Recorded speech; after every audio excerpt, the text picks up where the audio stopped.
हरि ओम श्री परमात्मने नमः। अथ पंचदशोऽध्यायः। भगवान श्रीकृष्ण परमात्म्यांनी 14व्या अध्यायातील 5व्या श्लोकापासून तर 18व्या श्लोकापर्यंत तिन्ही गुणांचं स्वरूप, त्यांचं कार्य, तसेच त्यांची बंधनकारिता आणि बद्ध मनुष्याची उत्तम, मध्यम, अधमगती इत्यादी विस्तारपूर्वक वर्णन करून 19व्या श्लोकामध्ये व 20व्या श्लोकामध्ये त्या गुणांच्या अधीन होण्याचा, अतीत होण्याचा उपाय आणि फल सांगितलं.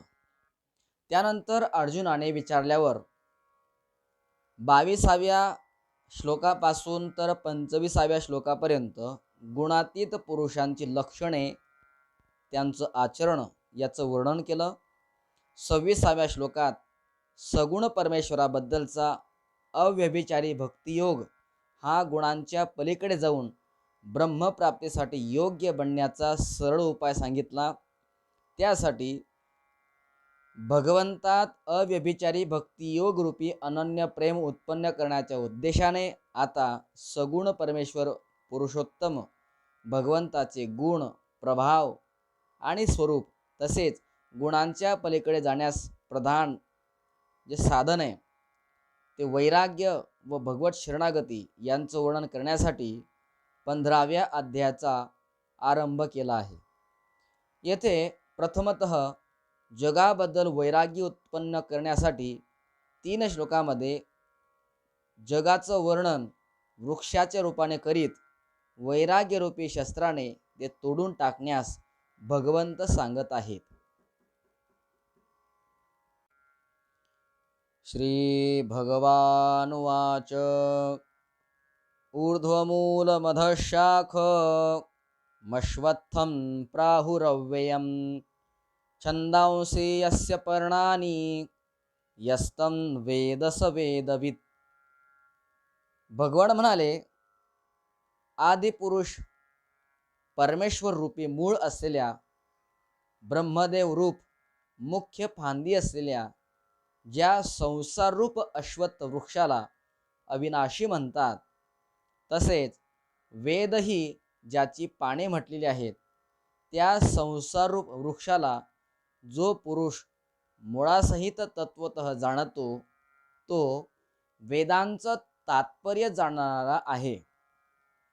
या ठिकाणी अश्वत्थ या शब्दाच्या प्रयोगाचे आणि जगतरूपी वृक्षाला ऊर्ध्वमूल म्हणण्याचं काय तात्पर्य आहे, तर त्याचं उत्तर ऐका. अश्वत्थ असे पिंपळाच्या वृक्षाला म्हणतात. सर्व वृक्षांमध्ये पिंपळाचा वृक्ष हा उत्तम मानलेला आहे आणि म्हणून त्याच्या रूपकाद्वारे जगताचे वर्णन करण्यासाठी येथे अश्वत्थ याचा प्रयोग केलेला आहे. मूल हा शब्द कारणाचा वाचक आहे. या संसार वृक्षाची उत्पत्ती, याचा विस्तार हे आदिपुरुष नारायणापासूनच झालेले आहेत. ही गोष्ट 4थ्या श्लोकामध्ये आणि अन्य ठिकाणी सांगितलेली आहे. तो आदिपुरुष परमेश्वर हा नित्य, अनंत आणि सर्वांचा आधार आहे. तसे तो सगुण रूपाने सर्वांच्यावर आणि नित्य धामामध्ये निवास करतो आणि म्हणून त्याला ऊर्ध्व असे म्हटलेले आहे. हा संसार वृक्ष त्याच मायापती सर्वशक्तिमान अशा परमेश्वरापासून उत्पन्न झालेला आहे. म्हणून त्याला ऊर्ध्वमूल असे, अर्थात वरच्या बाजूला मुळे असणारा असं म्हणतात.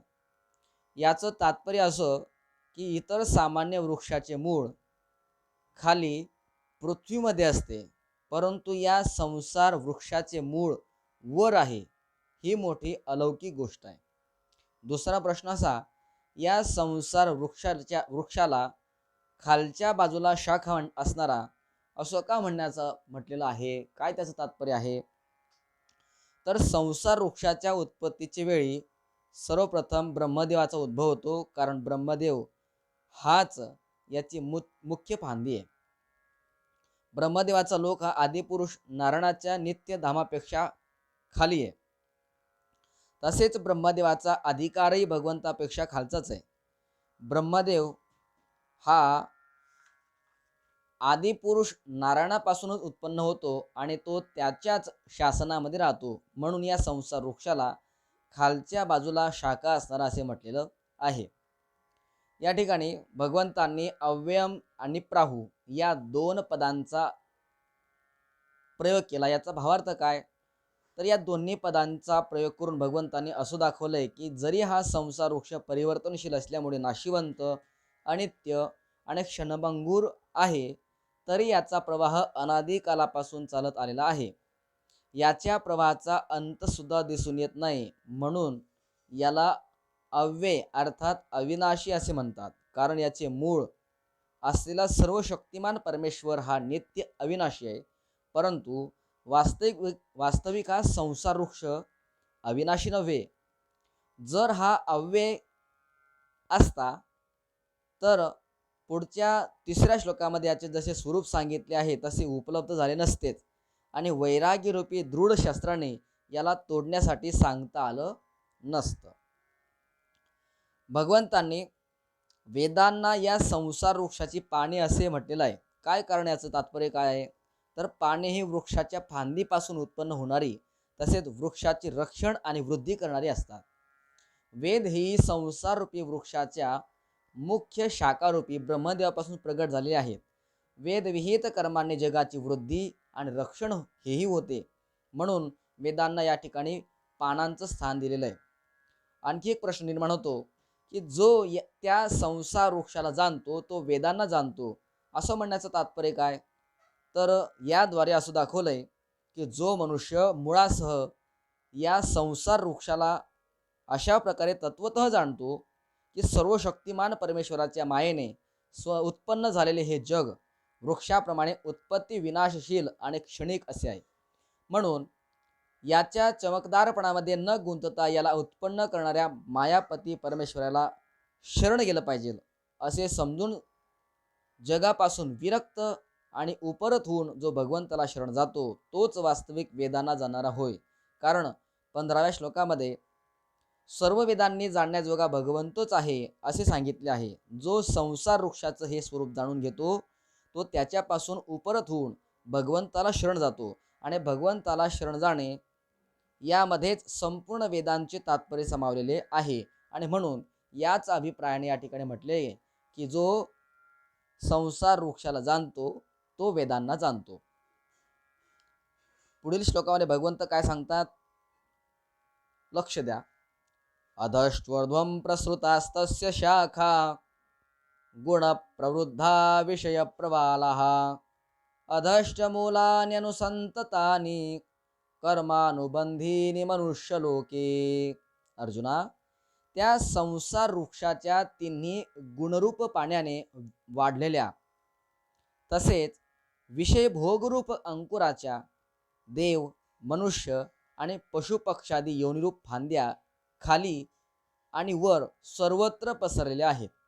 तसेच मनुष्य योनीत कर्मानुसार बांधणारी अहंता, ममता आणि वासनारूप मुळेही खाली आणि वर सर्व लोकांमध्ये व्यापून राहिलेली आहेत. न रूपमस्येह तथोपलभ्यते नान्तो न चादिर्न च संप्रतिष्ठा अश्वत्थमेनं सुविरूढमूल मसंग शस्त्रेण दृढेन छित्त्वा. अर्जुना, या संसार वृक्षाचे स्वरूप जसे सांगितले आहे तसे येथे विचारकाली आढळत नाही. कारण याचा आदी नाही, अंत नाही, तसेच त्याची उत्तम प्रकारे स्थिरताही नाही. म्हणून या अहंता, ममता, वासनारूपी अतिशय घट्टमुळे असलेल्या संसार रूपी अश्वत्थ वृक्षाला बळकट वैराग्य रूप शस्त्राने कापून टाकलं पाहिजे. अशा प्रकारे वैराग्यरूपी शस्त्राने संसाराचं छेदन करून काय केलं पाहिजे हे आता भगवंत सांगत आहेत. ततः पदं तत्परिमार्गितव्यं यस्मिन् गता न निवर्तन्ति भूयः तमेव चाद्यं पुरुषं प्रपद्ये यत प्रवृत्ती प्रसृता पुराणी.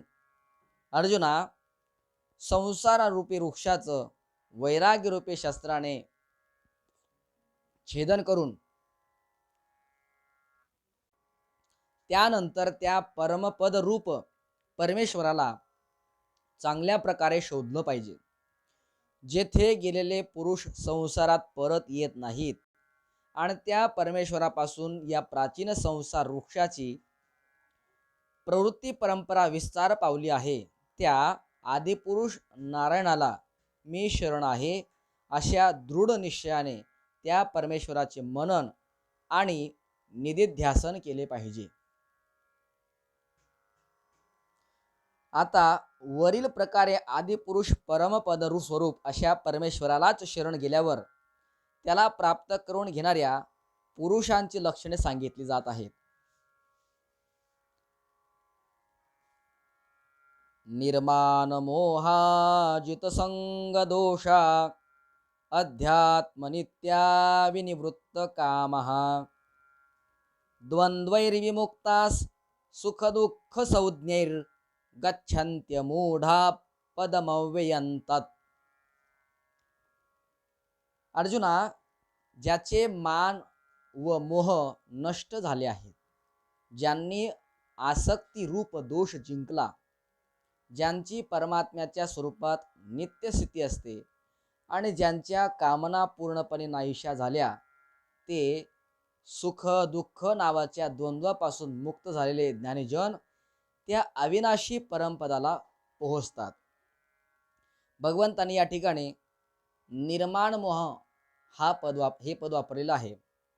याचा भावार्थ काय? निर्माण मोहा, तर बघा, मान या शब्दाने येथे मान, मोठेपणा आणि प्रतिष्ठा यांचा बोध होतो.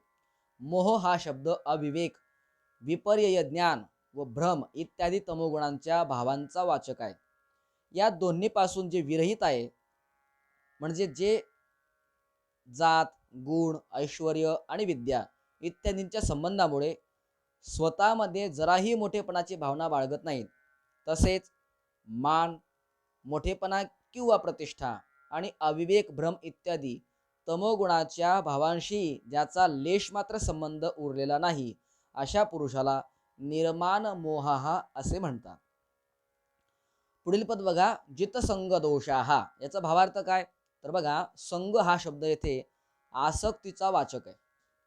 या आसक्तीरूपी दोषाला ज्यांनी कायमचे जिंकले आहे, ज्यांना या लोकीच्या आणि परलोकीच्या भोगांबद्दल जराही आसक्ती उरलेली नाही, तसेच विषयांशी संबंध आल्यावरही ज्यांच्या अंतःकरणामध्ये कोणत्याही प्रकारचा विकार येऊ शकत नाही, अशा पुरुषांना जितसंग दोषाः असे म्हणतात. पुढील पद बघा, अध्यात्मनित्याः. अध्यात्म हा शब्द इथे परमात्म्याच्या स्वरूपाचा वाचक आहे आणि म्हणून परमात्म्याच्या स्वरूपामध्ये ज्याची नित्य स्थिती झालेली आहे, क्षणभरही ज्यांचा परमात्म्याशी विवेक होत नाही आणि ज्यांची नेहमी स्थिती अढळ अशी राहते, अशा पुरुषांना अध्यात्मनित्य असे म्हणतात. पुढील पद बघा, विनिवृत्त कामाः. काम हा शब्द या ठिकाणी सर्व प्रकारच्या इच्छा, तृष्णा, अपेक्षा, वासना आणि स्पृहा इत्यादी थोड्या फार फरकाने वर्णन केल्या जाणाऱ्या मनोवृत्ती रूप कामनांचा वाचक आहे आणि म्हणून ज्यांच्या सर्व प्रकारच्या कामना पूर्णपणे नष्ट झालेल्या आहेत, ज्यांच्यामध्ये इच्छा, कामना, तृष्णा, वासना इत्यादींचा लवलेशही उरलेला नाही, अशा पुरुषांना विनिवृत्त कामः असे म्हणतात. सुख दुःख नावाची द्वंद्वे काय आहेत आणि त्यांच्यापासून मुक्त होणं म्हणजे नेमकं काय आहे? तर बघा, शीत उष्ण, प्रिय अप्रिय, मान अपमान, स्तुती निंदा इत्यादी द्वंद्वांना ती सुखदुःखाचे कारण असल्याचे सुख दुःख संज्ञक असं म्हटलेलं आहे. सर्वांशी यत्किंचितही संबंध न ठेवणे म्हणजे कोणत्याही द्वंद्वाच्या संयोग वियोगामुळे जराही राग द्वेष हर्षशोक इत्यादी विकार न होणे म्हणजे त्या द्वंद्वांपासून पूर्णपणे मुक्त होणे होय. म्हणून अशा पुरुषांना सुख दुःख नामक द्वंद्वापासून विमुक्त असे म्हणतात. अमुडाहा असं पद वापरलंय भगवंतांनी. तर याचा भावार्थ काय तर बघा, अमुडा हे पद ज्यांच्यामध्ये मूढता किंवा अज्ञान यांचा सर्वता अभाव असेल त्या ज्ञानी महात्म्यांचा वाचक आहे. वरील सर्व विशेषणांचे हेच विशेष आहे याचा प्रयोग करून भगवंतांनी असे दाखवले की निर्माण मोहा इत्यादी सर्व गुणांनी युक्त असे जे ज्ञानीजन आहेत त्यांनाच परमपद प्राप्त होते. आता अविनाशी परमपद म्हणजे काय आणि ते प्राप्त होणं म्हणजे काय तर बघा, 4थ्या श्लोकामध्ये ज्या पदाचे अनुसंधान करण्यासाठी आणि ज्या आदिपुरुषाला शरण जाण्यासाठी सांगितले त्याच सर्व शक्तिमान आणि सर्वाधार असलेल्या परमेश्वराचं वाचक अविनाशी हे पद आहे. तसेच त्या परमेश्वराच्या मायेने विस्तार पावलेल्या संसार वृक्षापासून पूर्णपणे पलीकडे जाऊन परमपद स्वरूपी परमेश्वराला प्राप्त करून घेणे म्हणजेच अव्यय पद प्राप्त करून घेणे होय.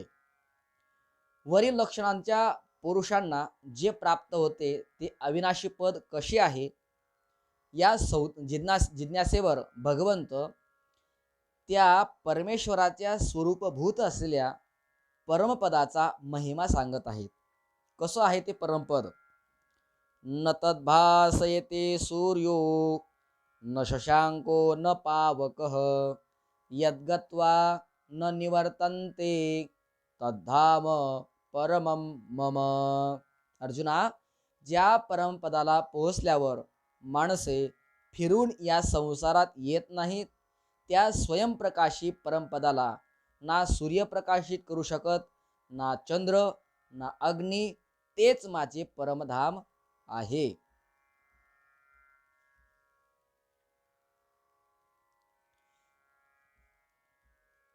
पहिल्या श्लोकापासून तर 3ऱ्या श्लोकापर्यंत संसार वृक्षाच्या नावाने क्षर पुरुषाचे वर्णन केले. त्यामध्ये जीव रूपी अक्षर पुरुषाच्या बंधनाचा हेतू म्हणजे त्याने मनुष्य योनीमध्ये अहंता ममता आणि आसक्ती यांनी केलेली कर्मे असे सांगितले. या बंधनातून सुटण्याचा उपाय म्हणजे सृष्टीकर्त्या आदी पुरुषाला शरण जाणे असंही सांगितलं. यावर अशी जिज्ञासा वाटते की वरीलप्रमाणे बद्ध झालेल्या जीवाचे स्वरूप काय आहे, त्याचे वास्तविक स्वरूप काय आहे, त्याला कोण व कसे जाणू शकतो, त्या सर्व गोष्टींचे स्पष्टीकरण करण्यासाठी भगवंत प्रथमतः जीवाचं स्वरूप सांगत आहेत. ममैवांशो जीवलोके जीवभूत सनातनः मनषष्ठानींद्रियाणि प्रकृतिस्थानी कर्षती. अर्जुना, या देहात हा सनातन जीवात्मा माझाच अंश आहे आणि तोच प्रकृतीत स्थित मनाला आणि 5ही इंद्रियांना आकर्षित करतो. हा जीवात्मा मनासह 6 इंद्रियांना कोणत्या वेळी कोणत्या प्रकारे कशासाठी आकर्षित करतो, तसेच मनासह ती 6 इंद्रिये कोणती आहेत अशी जिज्ञासा झाल्यावर आता 2 श्लोकांमध्ये त्याचं उत्तर दिले जात आहे.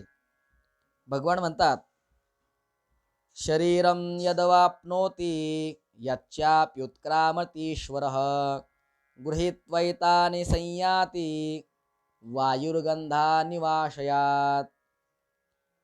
वारा वासाच्या वस्तूतून वास घेऊन स्वतःबरोबर नेतो, तसाच देहादिकांचा स्वामी जीवात्माही ज्या शरीराचा त्याग करतो त्या शरीरातून मनासहित इंद्रिये बरोबर घेऊन नवीन मिळणाऱ्या शरीरामध्ये जातो.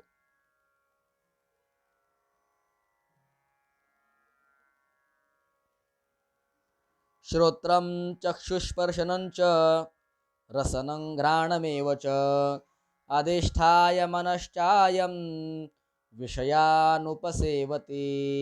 अर्जुना, हा जीवात्मा कान, डोळे, त्वचा, जीभ, नाक आणि मन यांच्या आश्रयानेच विषयांचा उपभोग घेतो.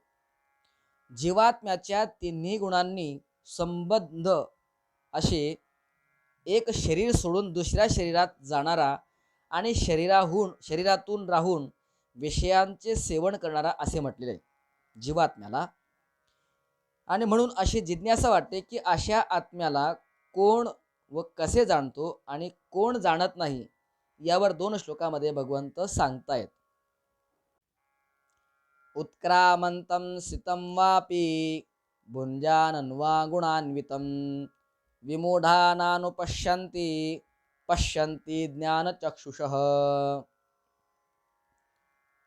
भगवंत म्हणतात, अर्जुना, शरीर सोडून जात असताना किंवा शरीरात राहत असताना किंवा विषयांचा भोग घेत असता किंवा 3 गुणांनी युक्त असताही त्या आत्मस्वरूपाला अज्ञानी लोक ओळखत नाहीत.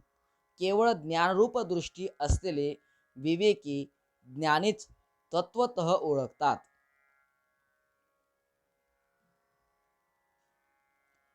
यतन्तो योगिनश्चैनं पश्यन्त्यात्मन्यवस्थितं यतन्तोऽप्यकृतात्मानो नैनं पश्यन्त्यचेतसः. अर्जुना, योगीजनही आपल्या हृदयात असलेल्या त्या आत्म्याला प्रयत्नानेच तत्वतः जाणतात, परंतु ज्यांनी आपले अंतःकरण शुद्ध केले नाही असे अज्ञानी लोक प्रयत्न करूनही या आत्मस्वरूपाला जाणत नाहीत. 6व्या श्लोकाविषयी 2 शंका येतात. पहिली शंका अशी की सर्वांना प्रकाशित करणारे सूर्य, चंद्र, अग्नी इत्यादी तेजोमय पदार्थ हे परमात्म्याला प्रकाशित का करू शकत नाही? दुसरी शंका अशी की परमधाम प्राप्त झाल्यानंतर पुरुष परत का येत नाही? यापैकी दुसऱ्या शंकेचं उत्तर म्हणून 7व्या श्लोकात जीवात्म्याला परमेश्वराचा सनातन अंश असे सांगून 11व्या श्लोकापर्यंत त्याचं स्वरूप, स्वभाव आणि व्यवहार याचं वर्णन करीत त्याचं यथार्थ स्वरूप जाणणाऱ्यांचा महिमा सांगितला. आता पहिल्या शंकेचं उत्तर देण्यासाठी भगवंत 12व्या श्लोकापासून 15व्या श्लोकापर्यंत गुण, प्रभाव, ऐश्वर्य यांसह आपल्या स्वरूपाचं वर्णन करीत आहेत. यदादित्यगतं तेजो जगद्भासयतेऽखिलं यच्चंद्रमसि यच्चाग्नौ तत्तेजो विद्धि मामकम्. अर्जुना, सूर्यामध्ये राहून जे तेज सर्व जगाला प्रकाशित करते, जे तेज चंद्रात आहे आणि जे तेज अग्नीत आहे ते माझेच तेज आहे असे तू जाण. गामाविश्य भूतानि धारयाम्यहमोजसा पुष्णामि चौषधी सर्वास सोमो भूत्वा रसात्मकः. आणि मीच पृथ्वीत शिरून आपल्या शक्तीने सर्व भूतांना धारण करतो आणि रसरूप अर्थात अमृतमय चंद्र होऊन सर्व वनस्पतींचे पोषण करतो. अहम वैश्वानरो भूत्वा प्राणिनां देहमाश्रितः प्राणापान समायुक्त पचाम्यन्नं चतुर्विधम. अर्जुना, मीच सर्व प्राण्यांच्या शरीरात राहणारा प्राण व अपानाने संयुक्त वैश्वानर अग्निरूप होऊन 4 प्रकारचे अन्न पचवितो.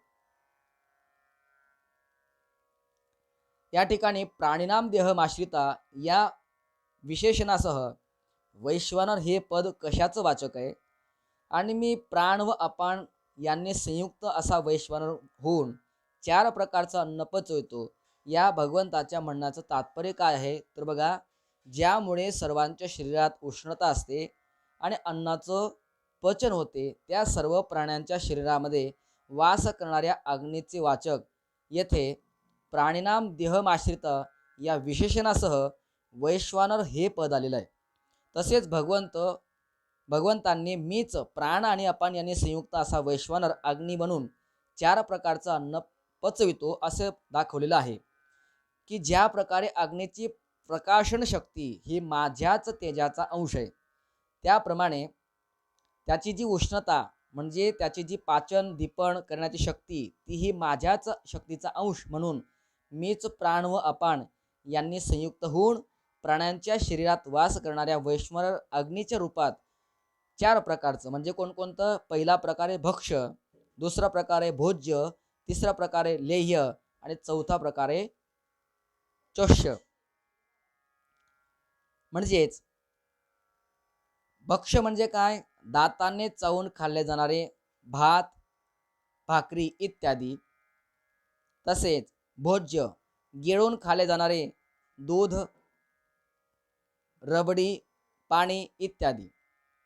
नंतर लेह्य कशाला म्हणतात, चाटून खाल्ले जाणारे मध, चटणी आदी. आणि चोष्य म्हणजे काय, चोखून खाल्ले जाणारे ऊस इत्यादी. अशा प्रकारे चार प्रकारचं भोजन मी पचवितो. अशा प्रकारे 10व्या श्लोकातील 41व्या श्लोकाच्या म्हणजे 10व्या अध्यायातील 41व्या श्लोकाच्या भावार्थाप्रमाणे संपूर्ण प्रकाशन शक्ती, धारण शक्ती, पोषण शक्ती आणि पाचन शक्ती इत्यादी सर्व शक्ती या आपल्याच शक्तीचा एक अंश आहे असे भगवंताने सांगितले. अर्थात पंखा चालवून वायूचा विस्तार करण्यामध्ये, दिवा लावून प्रकाश पसरण्यामध्ये, गिरणी चालवण्यामध्ये, पाणी आणि गरम करण्यामध्ये, पाणी इत्यादी गरम करण्यामध्ये आणि रेडिओ इत्यादीमध्ये शब्द प्रगट करण्यामध्ये एकाच विजेचा शक्तीचा अंश हा सर्व कार्य करत असतो. तसेच सूर्य, चंद्र, अग्नी इत्यादींच्या द्वारे सर्वांना प्रकाशित करण्यामध्ये, पृथ्वी इत्यादींच्या द्वारे सर्वांना धारण करण्यामध्ये,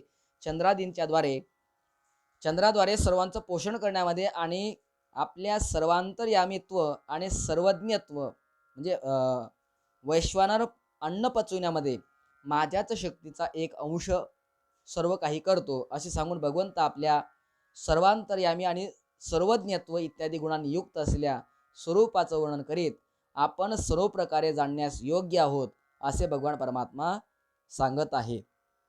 सर्वस्य चाहम हृदि सन्निविष्टो मत्तस्मृतिर्ज्ञानमपोहनञ्च वेदैश्च सर्वैरहमेव वेद्यो वेदांत कृद्वेद विदेव चाहम. अर्जुना, मीच सर्व प्राण्यांच्या हृदयात अंतर्यामी होऊन राहिलो आहे.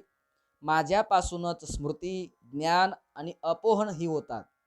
सर्व वेदाकडून मीच जाणण्यास योग्य आहे. तसेच वेदांताचा कर्ता आणि वेदांना जाणणारा सुद्धा मीच आहे.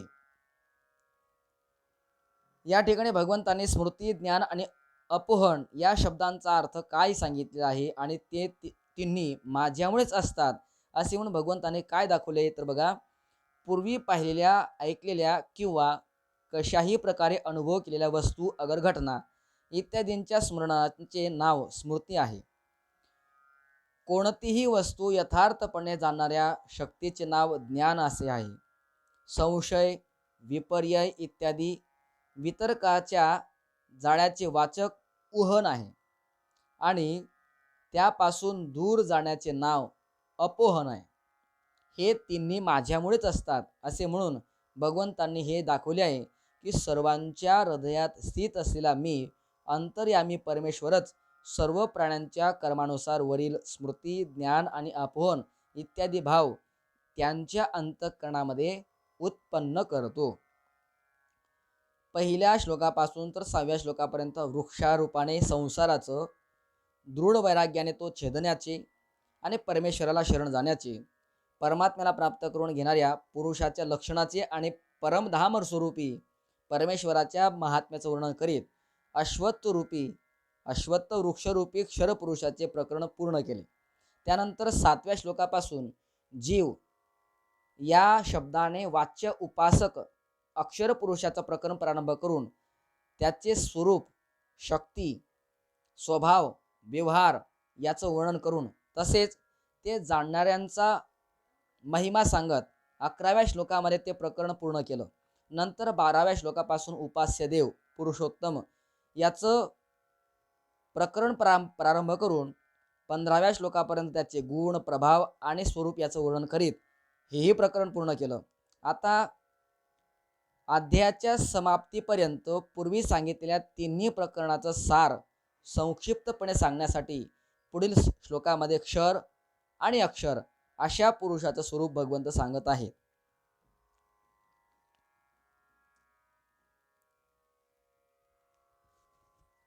द्वाविमौ पुरुषौ लोके क्षरश्चाक्षर एव च क्षरः सर्वाणि भूतानि कूटस्थोक्षर उच्यते. अर्जुना, या विश्वात नाशवान आणि अविनाशीही असे दोन प्रकारचे पुरुष आहेत. त्यामध्ये सर्वभूत प्राणीमात्रांची शरीरे हा नाशवान आणि जीवात्मा अविनाशी म्हटला जातो.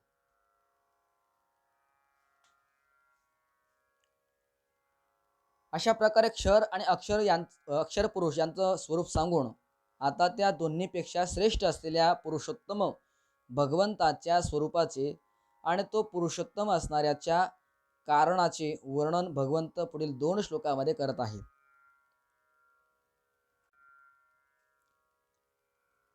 उत्तम पुरुषस्त्वन्य परमात्मेत्युदाहृतः यो लोकत्रयमाविश्य बिभर्त्यव्यय ईश्वरः.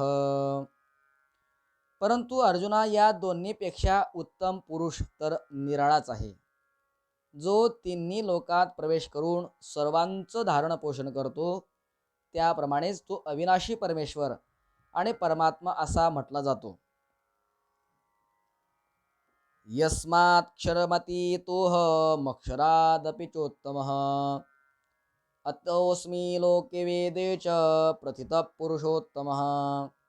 कारण मी नाशवान जडवर्ग क्षेत्रापासून तर पूर्णपणे पलीकडचा आहे आणि अविनाशी जीवात्म्यापेक्षाही उत्तम आहे, आणि म्हणून लोकात आणि वेदातही पुरुषोत्तम नावाने प्रसिद्ध आहे.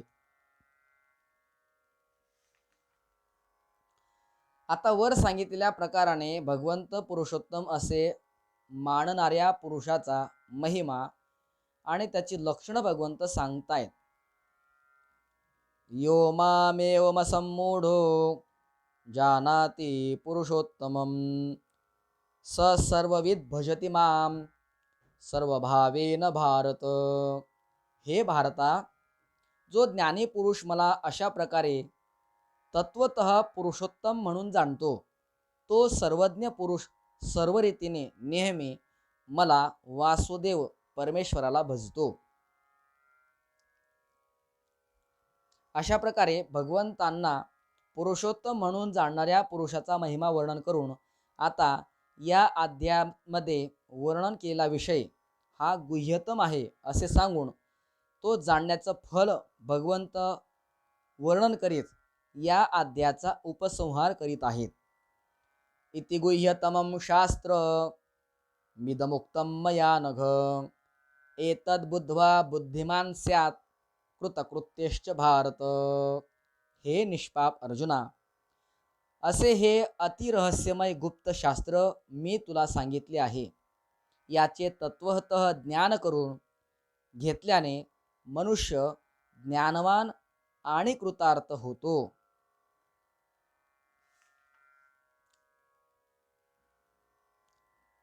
हरिः ओम तत्सदिति श्रीमद्भगवद्गीता सुपनिषत्सु ब्रह्मविद्यायां योगशास्त्रे श्रीकृष्णार्जुनसंवादे पुरुषोत्तमयोगो नाम 15ोऽध्यायः. श्रीकृष्णार्पणमस्तु. श्रीगुरुचरणारविन्दार्पणमस्तु.